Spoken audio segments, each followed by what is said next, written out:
Businesses are raising alarms over the July diesel price adjustment. While the price of both grades of petrol decreased, diesel prices went up, creating fears that this could be the beginning of the hiking cycle. Experts forecast the diesel price increase to have a greater impact on production costs. For more on this, we're now joined by debt specialist and at Debt Rescue, Annaline. Annaline, thank you so much for joining us this evening. Now, what seemed to be some relief for petrol motorists with the decrease in the pricing, with the increase in the prices of diesel, that's surely going to be a blow that will hit many South Africans very hard. Good evening. Yes, indeed.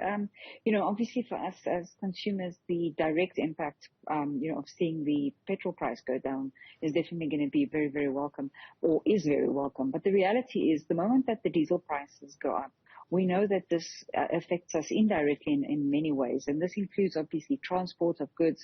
As we know, most of our goods are transported by road, so the transport costs keep going up. And of course, we've got many manufacturing industries who have now, got these extra expenses in the form of the diesel costs going up.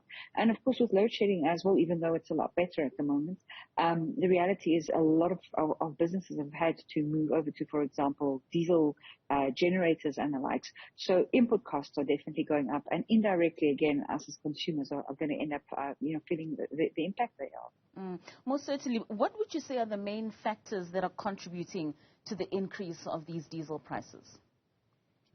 Well, we've seen quite a bit of fluctuation in the rand dollar, but it did seem to stabilize towards the end of June. But also, we know that OPEC has indicated that they'll start cutting production of, the amount of barrels per day by, I think, 1 million.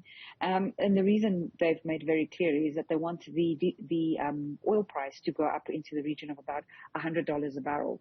So obviously, the moment that goes up, it's going to definitely have an impact again on us, and especially if we see that the exchange rate fluctuate, that it could really start impacting us both in petrol as well as diesel. So are we seeing that the increase in the prices of diesel will then stoke inflation across the board? That's a very real possibility. That we have a lot of factors that obviously contribute. And one of the biggest ones, for example, is the food basket, the cost of the food basket and its impact on inflation. And obviously, if we're going to see impact on, manufacturing facilities, especially when it comes to food, definitely it's going to cause the cost to rise again, which means that inflation could potentially increase again. Most certainly. And what are economists predicting in terms of diesel prices and petrol prices in the next few months to come? Could we see some relief towards the end of the year? Hopefully towards the end of the year, but like I said, I think the biggest concern right now is OPEC indicating that they want the cost of a barrel of oil going up to $100.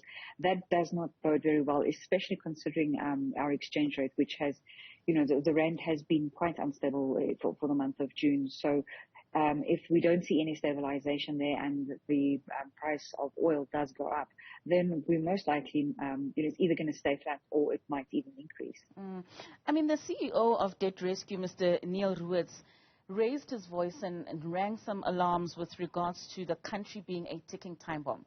And he was referring mainly here of a nation that's struggling to keep debt down, that's struggling to make ends meet. Hunger seems to be prevailing. What do you believe are some of the humanitarian issues that we are now going to be facing with regards to the increase in the prices of diesel? Well, the reality is, if we look at the last, say, 8 months to a year, the impact on the average consumer budget has, if you simplify your budget and you split it into two, on one side you have your expense section, on the other side you have your debt section.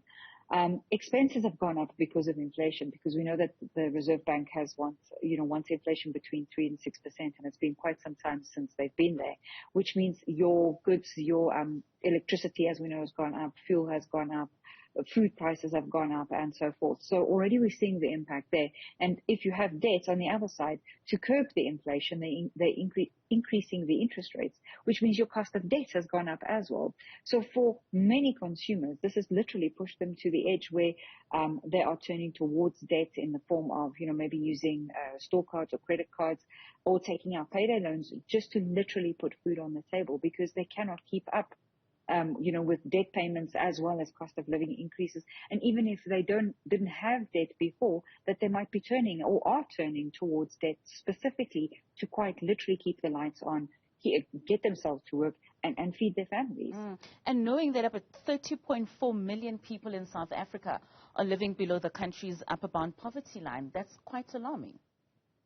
It is. It's incredibly concerning, especially if you look at, a lot of the research that's being done out there in terms of what the impact is of the cost of food specifically. It's significant. It takes up a very large portion of the inflation, calculations in the CPI. Has been the impact of food and on what food has done to the inflation figures. So for people trying to literally feed their families, we've done some research. We've seen them turn to alternative forms of proteins, going for cheaper ingredients, trying to find ways to make a meal go further. And in many cases, unfortunately, having to turn to less wholesome and less nutritious foods. We know that there's situations where children, the only meal that they might get a day, the only proper meal they get a day is through school feeding programs. So it's really, really very concerning. It certainly is. I mean, Annaline, you mentioned earlier on that with the cost of diesel going up, then the cost of moving goods around the country becomes more expensive. And manufacturing industries are also then pushing their prices up because they have to buy diesel because of the electricity shortages that we have in the country. Up to what point can these manufacturers and these businesses then push this cost onto the consumer? Well, the reality is, I think we don't know how long this piece of string is. We don't know how much further it can go. I mean, the only really, really positive thing we've seen recently has obviously been the previous CPI. We saw inflation did reduce quite significantly. We can only hope that, this could be a good sign and with a bit of luck, start, stabilizing and eventually moving back towards the Reserve Bank and the figures they have. But we've got to remember, a lot of it is, for example, when we look at the interest rates specifically, we've got obviously our domestic factors that play a role as well as global factors. We know that, internationally, their inflation is still not stabilizing either. If we look at countries like the US and the UK, they are continuing to increase their interest rates. So that definitely does place pressure on us because obviously we need investment in this country, so we've got to be competitive there as well. So for how long? It's very, very difficult to say. Everybody needs to make sure that they're in a position to still continue manufacturing and are still, able to keep their businesses open to make sure that we, at the end of the day, do have food to put on our tables.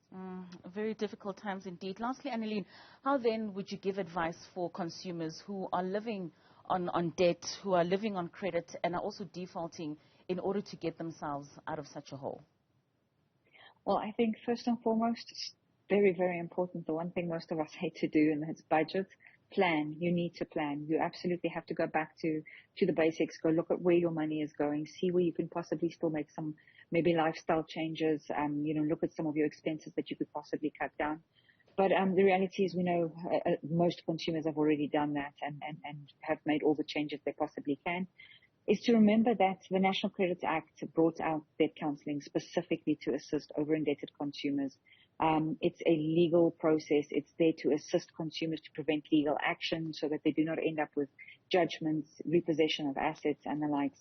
And it helps them to repay and honor their debt, which we know is what most consumers want to do but just are unable to do so. They're honoring and repaying their debt at a lowered installment, albeit over a longer period of time, but that they can become debt-free and move away from the reliance of debt, because a big concern, for example, is payday loans. Taking one loan to get you through to the next payday where you've now had to pay interest and so forth, is to rather look at a way of moving away from that debt in the form of debt counseling.